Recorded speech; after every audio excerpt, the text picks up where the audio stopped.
नमस्कार दोस्तों, ये एक 16 साल की बच्ची का एक केस है जिनको पिछले 3 साल से ब्रोंकाइल अस्थमा है, जिसके लिए 3 साल से इनका एलोपैथिक ट्रीटमेंट चल रहा है।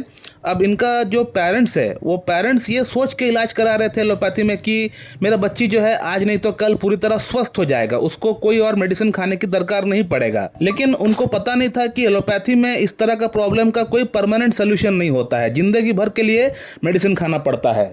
अब जब इस बच्ची का ट्रीटमेंट चलते हुए 3 साल हो चुका है एलोपैथी में, लेकिन बच्ची पूरी तरह स्वस्थ नहीं हो रहा था। उसको एलोपैथिक मेडिसिन खाना पड़ रहा था, साथ ही साथ उसको इनहेलर भी इस्तेमाल करना पड़ रहा था। और तो और ट्रीटमेंट चलने के बावजूद भी कई बार बच्ची का कंडीशन विंटर में डिटोरिएट कर जाता था। तब फिर इनका पेरेंट्स को ये सवाल दिमाग में आया कि मुझे डॉक्टर से जाकर पूछना चाहिए कि इसका इलाज और कब तक चलने वाला है। तो फिर डॉक्टर ने इनको साफ साफ बता दिया कि इसका जो प्रॉब्लम है इसके लिए इनको लाइफ टाइम ट्रीटमेंट करना पड़ेगा, लाइफ टाइम मेडिसिन खाना पड़ेगा। और ये बात सुनकर इनका पेरेंट्स पूरी तरह हताश हो गए, निराश हो गए, जो कि बिल्कुल लाजमी है होना, सभी पेरेंट्स हो जाएंगे। ये लोग एलोपैथिक ट्रीटमेंट इसलिए करा रहे थे, ये सोच के करा रहे थे कि आज नहीं तो कल मेरे बच्ची का प्रॉब्लम पूरी तरह स्वस्थ हो जाएगा और उसको हर तरह का हर मेडिसिन बंद हो जाएगा।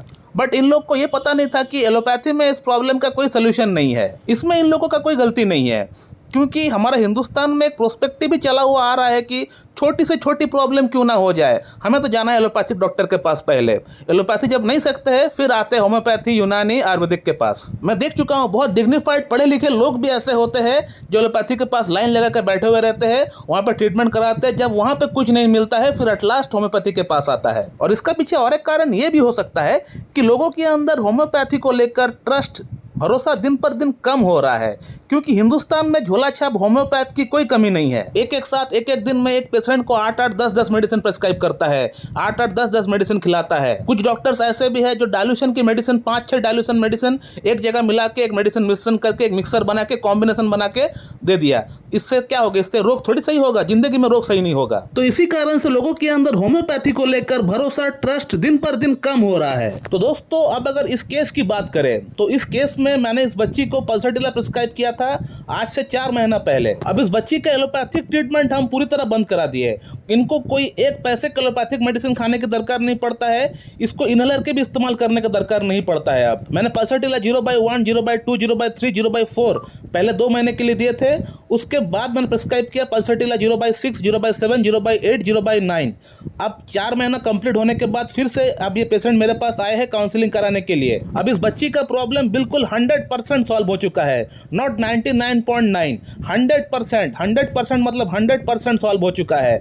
जब से हमारा मेडिसिन खाए हैं, पहले 2 महीने में इनको थोड़ा प्रॉब्लम हो रहा था, लेकिन आफ्टर 2 मंथ के बाद जो मेडिसिन गया है उसके बाद से ये बच्ची को अब कोई प्रॉब्लम नहीं होता है, उसको इनहेलर इस्तेमाल करने का कोई दरकार नहीं पड़ता है। अब इस बच्ची को मैंने पल्सरटिला ही क्यों प्रिस्क्राइब किया, ये अब आप लोग सुन लीजिए।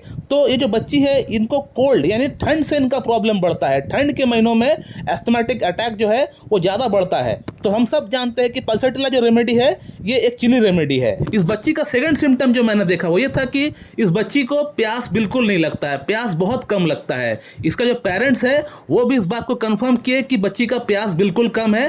प्लस मैंने जीभ देखा, जीभ का फोटो मैंने मंगाया था, टंग का फोटो मैंने मंगाया था, वहाँ भी मैंने देखा कि जो जीभ है, जो टंग है, बिल्कुल ड्राई है। सो पल्सरटिला इज अ थर्स्टलेस रेमेडी। इसको प्यास बिल्कुल नहीं लगती है, इसका जीभ सूखा हुआ रहता है, ड्राई रहता है, ड्राई टंग रहता है। अब इनका थर्ड सिम्टम जो हम देखे वो ये थे कि इस बच्ची का प्रॉब्लम प्यूबर्टी के बाद से शुरू हुआ, यानी फर्स्ट पीरियड जब उस बच्ची को आया था उसके बाद से ही ये अस्थमा का प्रॉब्लम स्टार्ट हुआ था। किताब में दिया हुआ है कि प्यूबर्टी के बाद यानी फर्स्ट पीरियड होने के बाद अगर बच्ची के अंदर कोई भी प्रॉब्लम आता है तो हम लोग पल्सरटिला के बारे में सोच सकते हैं। पल्सरटिला देना ही है ऐसा नहीं कहा गया है, पल्सरटिला के बारे में हम लोग सोच सकते हैं अगर बाकी के सिम्टम्स अगर मैच करता है तो। और यदि मेनोपॉज यानी जब पीरियड जब खत्म हो जाता है एक महिला के अंदर, उसके बाद अगर कोई प्रॉब्लम शुरू होता है तब हम लोग ग्राफाइटिस और लैकासिस के बारे में हम लोग सोच सकते हैं। और इस बच्ची का फोर्थ सिम्टम जो मैंने लिया वो ये था कि इस बच्ची का जो टेम्परामेंट है वो माइल्ड है, यानी माइल्ड टेम्परामेंट है, यानी गुस्सा बहुत ज़्यादा नहीं आता है। गुस्सा आता है लेकिन ऐसा नहीं कि नाटम मूर की तरह कांसोलेशन एग्रावेट्स, कोई समझाता है तो भी गुस्सा और ज़्यादा आ जाता है,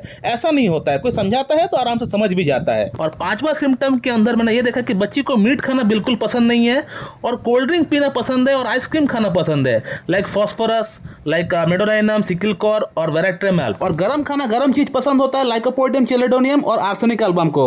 और भी बहुत सारी मेडिसिन है, लेकिन ये 3 प्रमुख मेडिसिन है, लाइकोपोडियम, चेलेडोनियम और आर्सेनिक एल्बम। इनको गर्म खाना पसंद है। तो हमें पल्सटिला का और क्या चाहिए? सब कुछ तो मिल गया पल्सटिला का, तो फिर पल्सटिला में क्यों ना प्रिस्क्राइब करूं उस बच्ची को? Chilly patient, mild temperament, thirstless, aversion for meat, prefer open air, prefer cold drinks, prefer ice cream and problem starts after menopause। तो पल्सटिला का हमें और क्या चाहिए प्रेस्क्राइब करने के लिए? और आज 4 महीना हो चुका है इस बच्ची का इलाज चलते हुए, इनका प्रॉब्लम पूरी तरह समाप्त हो चुका है। 100% इनका प्रॉब्लम ब्रोंकियल अस्थमा पूरी तरह समाप्त हो चुका है। और इस बार इस बच्ची को मैंने थुजा 30 प्रेस्क्राइब किया है, 3 डोज।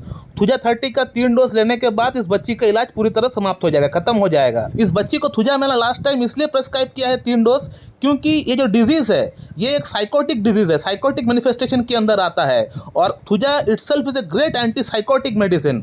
तो हमें लास्ट में हमें ट्रीटमेंट खत्म करने के दौरान एक एंटी साइकोटिक रेमेडी हमको देना पड़ेगा, ताकि जो डिजीज है ये बाद में रिलैप्स ना हो। तो दोस्तों आपने देख लिया कि कैसे हम लोग कॉन्स्टिट्यूशनल ट्रीटमेंट के जरिए, क्लासिकल होम्योपैथिक ट्रीटमेंट के जरिए इतना गंभीर से गंभीर समस्या को हम लोग ठीक कर सकते हैं। कोई भी 10-12 मेडिसिन हमने एक साथ इनको प्रिस्क्राइब नहीं किए, कोई भी हमने मेडिसिन का मिश्रण बना के इनको हमने नहीं दिए कि ये मिश्रण बना के आप पी लो स्वस्थ हो जाओगे। हमने इनके लिए सिर्फ सिंगल रेमेडी प्रिस्क्राइब किए, पल्सटिला। अगर इनका लक्षण अगर ग्राफाइटिस से मैच होता तो हम इनको ग्राफाइटिस देते, या लेकासिस से अगर मैच होता तो हम लेकासिस देते। तो जिसका लक्षण जिससे मैच होगा वही मेडिसिन हमको देना पड़ेगा। इसीलिए हम लोग बोलते हैं we treat the patient not the disease. हम लोग रोगी के रोग के पीछे भागते नहीं है। जैसे एलोपैथिक डॉक्टर्स क्या करते हैं, रोगी का रोग के पीछे भागते हैं, ब्रोंकियल अस्थमा के पीछे भागते हैं। हम लोग ब्रोंकियल अस्थमा के पीछे नहीं भागते हैं। हम लोग एज ए क्लासिकल होम्योपैथ एक पेशेंट को हम लोग एज ए होल देखते हैं। अगर मिस्टर राम हमारे पास आए हुए हैं तो मिस्टर राम को हम लोग सही करेंगे। मिस्टर राम को हो सकता है एक समय में 10 प्रॉब्लम है, 10 मेडिसिन उसको हम लोग प्रिस्क्राइब नहीं करेंगे। ये एलोपैथी का फंडा है। हम लोग मिस्टर राम का पूरा सिम्टम्स लेने के बाद उनका भूख कैसा है, प्यास कैसा है, सेक्स कैसा है, स्टूल कैसा है, उसका बिहेवियर क्या है, उसका अंदर कोई पिक्यूआरएस है कि नहीं, कोई पिकुलर सिम्टम है कि नहीं, कोई कॉन्कोमिडेंट्स है कि नहीं, फैमिली हिस्ट्री क्या है, प्रेजेंट हिस्ट्री क्या है, सब कुछ जानने के बाद हम उनको एक ही मेडिसिन प्रिस्क्राइब करेंगे। और उस एक ही मेडिसिन से 10 रोग जो मिस्टर राम को है वो सभी सही हो जाएगा। ये है homeopathy by the constitutional mean, by the holistic approach.